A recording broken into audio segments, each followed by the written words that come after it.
যদি আমি টাইগার এবং ফার্মি লালন পালন করতাম তাহলে কিন্তু পুরো রুমটা একবারে খালি জায়গা অবস্থায় রাখতাম এবং হচ্ছে যে এইখানে। আসসালামু আলাইকুম বন্ধুরা, কেমন আছেন আপনারা? আশা করি সবাই ভালো আছেন। আমার আরেকটা নতুন ব্লগ আপনাদের সবাইকে স্বাগতম। তো চলুন দেখা যাক আজকে ব্লগে কি আছে।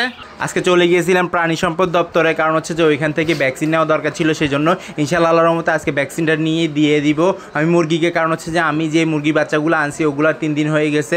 3 দিন বয়সে আল্লাহর রহমতে একটা ভ্যাকসিন দিয়ে ফেলি, তারপর হচ্ছে 7 দিন বয়সে একটা ভ্যাকসিন দিয়ে ফেলতে হবে। কারণ হচ্ছে রানী ক্ষেতের জন্য ভ্যাকসিনটা দেওয়াই লাগে 3 দিন নয়তো বা 7 দিনে, যে কোনো একদিন দিলে হয়। তো 7 দিন দিলে 14 দিনে দেওয়া লাগে আবার, আর 4 দিনে দিলে আবার হচ্ছে যে 12 দিনে দেওয়া লাগে। যাক মাশাআল্লাহ, এটা দেওয়ার পর আমি চলে গেছিলাম 2 নাম্বার গেট গিয়ে বাসার দিকে যাওয়ার জন্য রওনা হইতেছিলাম। তো ওইখানে গিয়ে দেখতেছিলাম যে এখানে মেলা চলতেছিল, পরবর্তীতে মেলার ভিডিও করে ফেলছি। যাক মাশাআল্লাহ, তো এইখানে মেলাটা ঘুরে বাসায় গিয়ে মুরগিকে খাবার দিতে হবে। কারণ হচ্ছে যে আজকে ফার্মি মুরগি টাইগার মুরগি সম্পর্কে আলোচনা করব, এগুলা কীরকম আছে না আছে সেটা দেখতে পারবেন ইনশাল্লাহ। এইখানে মেলাটা অনেক সুন্দর হয়েছে। তারপরও আমি ঘুরে ঘুরে জুসের দোকানটা ঘুরে ঘুরে দেখতেছিলাম, আর এখান থেকে খাবার দাবার নেওয়ার দরকার ছিল। কারণ হচ্ছে যে আমার মুরগির রুমের খাবার টাবার দিব এবং হচ্ছে যে মুরগির রুমটা পরিষ্কার করতে হবে ইনশাল্লাহ। এতদিন তো শুধু মুরগির বাচ্চা এবং ডিমগুলো দেখাইছি এবং হচ্ছে যে ডিম বিক্রি করতেছি সেটা দেখাইছি। আল্লাহর রহমতে আজকে দেখাবো যে আপনাদেরকে ফার্মি মুরগিগুলো, এই যে দেখুন ফার্মি মুরগি আল্লাহর রহমতে খাবার দাবার খেয়ে এখানে ডিম বাচ্চা করতেছে। ডিম বাচ্চা বলতে এখান থেকে ডিমগুলো সংগ্রহ করে কিন্তু আমি বিক্রি করি, এগুলো ফুটাইতেছি না। কারণ হচ্ছে যে আমার আল্লাহর মতো রেগুলার ডিম পাড়া মুরগি লাগতেছে, এই ডিমগুলো বিক্রি করে ওদের খাবার দিয়ে যতটুকু লাভ হয় সেটা হিসাব করতে হবে, সেই জন্য ইনশাল্লাহ। তো আমি ইনশাল্লাহ যখন বড় করব তখন কিন্তু ডিমেরটা আলাদা করব এবং হচ্ছে মুরগিটা আলাদা করবো ইনশাল্লাহ। দেখুন কতটা সুন্দর মাশাল্লাহ। তো এই যে দেখুন ছোটো বাচ্চাগুলো কত বড় হয়ে গেছে। যাক মাশাল্লাহ, এগুলো কিন্তু তাড়াতাড়ি বড় হয়ে যায় এবং হচ্ছে যে ডিম পাড়ার জন্য চলে আসে। দেখুন কতটা সুন্দর কালো টাইগার এবং হচ্ছে যে ফার্মি মুরগি। তো এখান থেকে মেল একটা সরাই ফেলতে হবে, কারণ হচ্ছে যে মেলগুলো আমি আলাদা করে রেখে দিছি, ওগুলো সবগুলো একসাথেই ছেড়ে লালন পালন করবো সেই জন্য। তো এইখানে যে জালিটা দেখতে পাইতেছেন, জালিটা আমি সরাই ফেলবো ইনশাল্লাহ কয়েকদিনের মধ্যে। কারণ হচ্ছে যে খাবার দাবার দিতে একটু সময় লাগে, আর হচ্ছে যে বেশি খাবার দাবার নষ্ট হয় সেজন্য। তো একসাথে দিলে আল্লাহর রহমতে খাবার দাবার একটু কম লাগবে, আর হচ্ছে যে ওরা ডিম পারবে বেশি বেশি। কারণ হচ্ছে যে খাবার দাবার বেশি থাকলে ওরা খাবার দাবার বেশি খাবে এবং ঘোরাফেরা করতে পারলে ওদের চর্বি কমে যাবে, সেই জন্য আল্লাহর রহমতে ডিম পারতে পারবে ইনশাল্লাহ। দেখুন কতটা সুন্দর মাশাল্লাহ। তো ফার্মি মুরগিগুলা, তো ফার্মি মুরগি কিন্তু আল্লাহর রহমতে খুবই সুন্দর করে ডিম বাচ্চা করে। আর সবচেয়ে বেশি ডিম পাইছি যে আমি ফার্মি মুরগি থেকে। আপনারা যারা লালন পালন করেন তারা জানেন অবশ্যই যে ফার্মি মুরগি কীভাবে লালন পালন করলে আল্লাহর রহমতে কতটুকু ওজন হয় এবং হচ্ছে যে কতটুকু ডিম পারে। তো এগুলো আল্লাহর রহমতে প্রায় 2 থেকে 3 মাস পর ডিম পাড়া শুরু করে দিবে। কারণ হচ্ছে যে শীতকালে যদি ডিম পাড়া শুরু করে দেয় আল্লাহর রহমতে খুবই সুন্দর হবে, আমি আশা করতেছি। আর এগুলো কিন্তু আমার ঘরেরই বাচ্চা।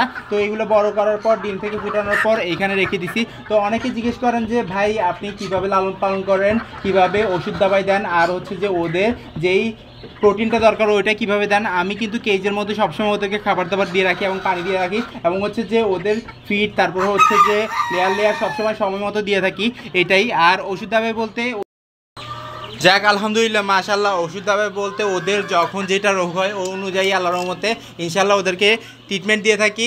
যখন ঠান্ডা লাগে ওদেরকে মাইক্রোনেট দিই এবং হচ্ছে জিম্যাক্স দিই, মানুষের ওষুধ যেটা আছে সেইটা। এটা দেওয়ার পর আল্লাহর রহমতে 2 দিনে ঠান্ডা ঠিক হয়ে যায় আল্লাহর রহমতে। তো আমি এখানে রাখছি খুবই সুন্দর করে, কারণ হচ্ছে যে কেজে লালন পালন করলে দেখলাম যে ওরা খুবই ভালো থাকে এবং সুস্থ থাকে। আর হচ্ছে যে ডিম পারলে ওই ডিমগুলো খায় না, কিন্তু অন্যান্য মুরগিগুলো আছে যে যদি একসাথে লালন পালন করেন ডিম কিন্তু ভেঙে খেয়ে ফেলে। তো দেখা যাক কী করি না করি। তো এই কেসটা কিন্তু আমি শৌখিন মুরগির জন্য তৈরি করছিলাম। যদি আমি টাইগার এবং ফার্মি লালন পালন করতাম তাহলে কিন্তু পুরো রুমটা একবারে খালি জায়গা অবস্থায় রাখতাম এবং হচ্ছে যে এইখানে লালন পালন করতাম, আর হচ্ছে যে কেজের মধ্যে লালন পালন করতাম না। তারপরেও এখন কেজের মধ্যে লালন পালন করতেছি সেজন্য আর এটা ভাঙি নাই। কারণ হচ্ছে যে এটা যদি এখন ভেঙে ফেলি অনেকটা লস হয়ে যাবে, সেজন্য এমনিতে আল্লাহর রহমতে ডিম পাচ্ছি যে 3-4টা করে। এগুলো সবগুলো একসাথে করলে দেখা যাক কী হয় না হয়। তো মুরগির বাচ্চা যেগুলো আনছি নতুন করে ওগুলোর জন্য ওষুধ নিয়ে আসছি, সেটা দেখাইছি প্রথমে। এই জন্যই আল্লাহর রহমতে ওষুধগুলো সংগ্রহ করে এনে দিই, কারণ হচ্ছে যে ওইখানে গেলে পাওয়া যায় না অনেক সময়, সেজন্য। তো গতকালকে গেছিলাম, গতকালকে আল্লাহর রহমতে পেয়ে গেছি, সেটা নিয়ে আসছি। আর এখানে যে মুরগিগুলো দেখতে পাইতেছেন এগুলো আমার সর্বপ্রথম ফার্মি মুরগি। এখানে মেল একটা, ফিমেল 4টা 6টা। আর হচ্ছে যে এগুলো কিন্তু আমি কেজের মধ্যে লালন পালন করছি শৌখিন মুরগির সাথে। তারপরেও আল্লাহর রহমতে ঠিক আছে, এখন পর্যন্ত ডিম দিতেছে। তো আজকে এদের কাছ থেকে ডিম সংগ্রহ করছি 4টা। দেখুন অনেকগুলো মল্টিং চলতেছে, মল্টিং যেগুলো চলতেছে ওগুলো কিন্তু ডিম পারতেছে না। ইনশাল্লাহ সামনে আরও ডিম পারবে, কারণ হচ্ছে যে এদের বয়স এখনও অনেক আছে। কারণ হচ্ছে যে শীতকালটা ক্লিয়ার হইলে আমি ইনশাল্লাহ নতুন বাচ্চা তুলবো, ওই বাচ্চাগুলো আল্লাহর মতো ডিম পাড়া শুরু করবে ইনশাল্লাহ। ওগুলা এখানে ছেড়ে দিব, আর রানিং যেগুলো আছে ওগুলো বিক্রি করে দিব। তো এই কাজটা করতে হবে। ডিমের জন্য যে মুরগিগুলো তৈরি করব ওই মুরগিগুলো আলাদাভাবে লালন পালন করব। এখন আমি ফার্মিগুলো লালন পালন করবো ইনশাল্লাহ, কারণ হচ্ছে যে ফার্মি ডিম পারতেছে বেশি, সেই জন্য দেখুন রোগবালাই কম হয়। টাইগার কিন্তু ডিম পারতেছে না, কিন্তু ওদের ডিমের চাহিদা আছে, টাইগার ওজনে চলে আসে তাড়াতাড়ি, সেজন্য। তো আমি চাচ্ছি যে এখন সবগুলো ফার্মি লালন পালন করব, যেগুলো মেল হবে ফিমেল হবে, এবং হচ্ছে যে সবগুলো মিক্স হিসাবে লালন পালন করব।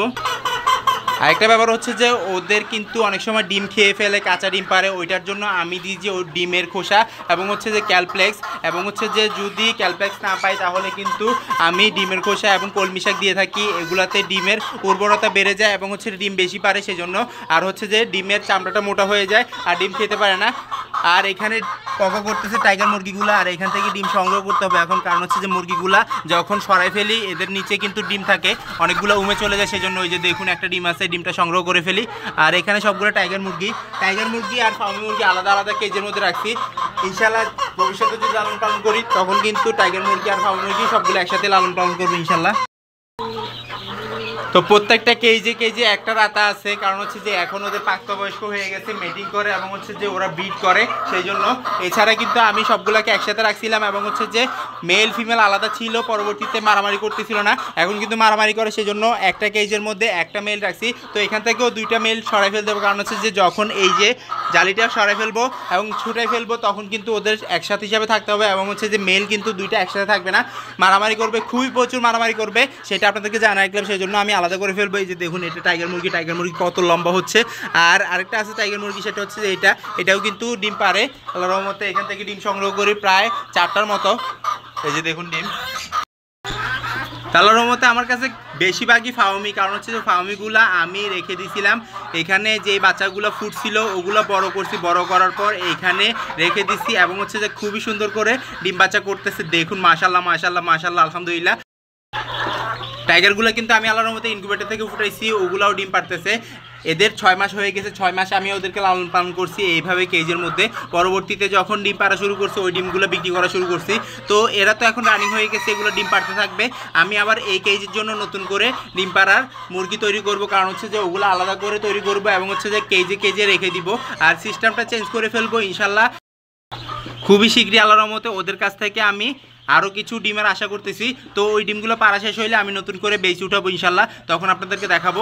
আর আপনারাও ওইভাবে বেচ উঠাইতে পারেন, এবং হচ্ছে যে যেগুলো ধরেন ডিম পাড়া শেষ হয়ে যাবে ওগুলো বিক্রি করে দিতে পারেন। পরবর্তীতে আল্লাহর রহমতে 6 মাসের মধ্যে নতুন বেচ তৈরি করে ফেলতে পারবেন। ধরেন 18 মাস ডিম পারে ফার্মি মুরগি, আপনি 1 বছর পর্যন্ত লালন পালন করবেন, পরবর্তীতে বাচ্চা উঠাবেন 6 মাস আগে, পরবর্তীতে 6 মাস পরে রানিংগুলো বিক্রি করে দিবেন এবং বাচ্চাগুলো আল্লাহর রহমতে ডিমের জন্য রেখে দিবেন ইনশাল্লাহ। তো আমার ভিডিও যদি ভালো লাগে থাকে লাইক কমেন্ট শেয়ার করবেন, যারা সাবস্ক্রাইব করেনি সাবস্ক্রাইব করে দিবেন, আর যারা সাবস্ক্রাইব করছেন তাদের অসংখ্য ধন্যবাদ। ইনশাআল্লাহ আবার দেখা যাবে নতুন কিছু নিয়ে। আল্লাহ যেন সবাইকে সুস্থ রাখে, সবাইকে রক্ষা করে। আজকে বিদায় নিচ্ছি, আল্লাহ হাফেজ।